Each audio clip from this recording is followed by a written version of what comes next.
When was the last time you went 24 hours without checking your phone? Not on a flight, not in a hospital, just a normal day where you chose not to look. Most people can't answer that, and that silence, that's the proof. The average person checks their phone 96 times a day. That's once every 10 minutes. And here's what nobody talks about. Every single time you do that, your brain pays a price you can't see, but you absolutely feel. Creativity doesn't happen when you're busy. It happens in the gaps. The shower, the walk, the moment you're staring out a window doing nothing. Scientists call this the default mode network, the part of your brain that activates only when you stop focusing on something external. It's the same network responsible for imagination, problem-solving, and original ideas. And your phone is systematically destroying it. In 2017, researchers at the University of Texas ran a study. They asked 800 people to take a cognitive test. Half had their phones face down on the desk. The other half had their phones in another room entirely. The group with phones in another room scored significantly higher, even though nobody was using their phone. Just having it nearby was enough to drain mental capacity. But it gets worse.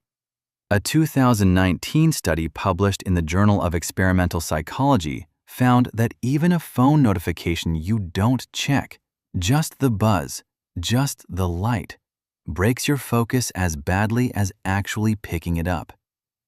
Your brain starts processing, should I look?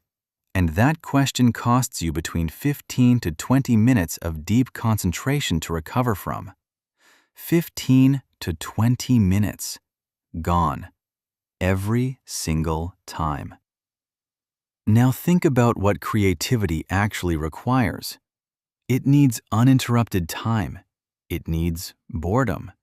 It needs your mind to wander far enough that it connects ideas that don't normally touch each other.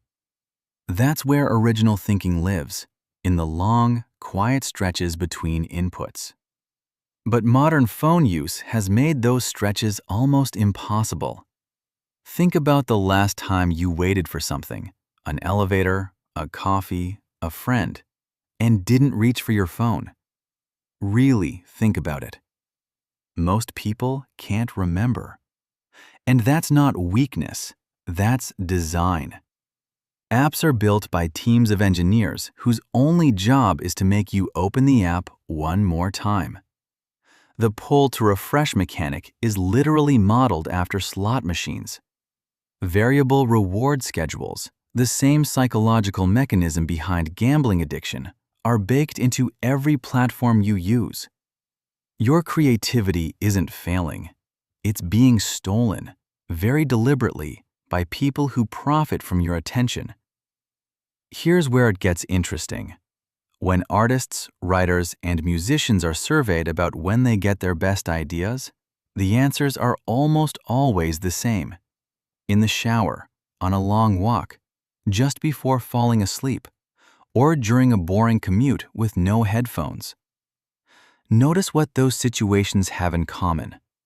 No phone, no input, just the mind, left alone to do what it was built to do. Cal Newport, author of Deep Work, documented this across hundreds of high-output creative professionals. The ones who produce the most original work share one habit. They protect long blocks of time from any form of digital interruption. Not because they're disciplined superhumans, because they understand that the brain needs silence the way the body needs sleep.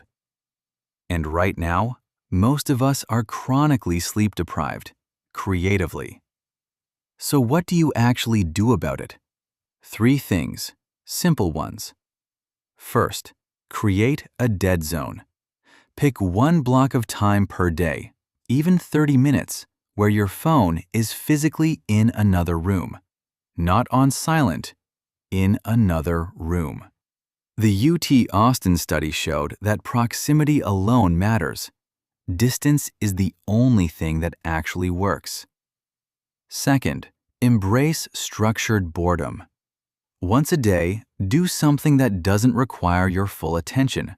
Wash dishes, go for a walk, fold laundry, and do it without any audio. No podcast, no music, just your thoughts. This is the hardest one.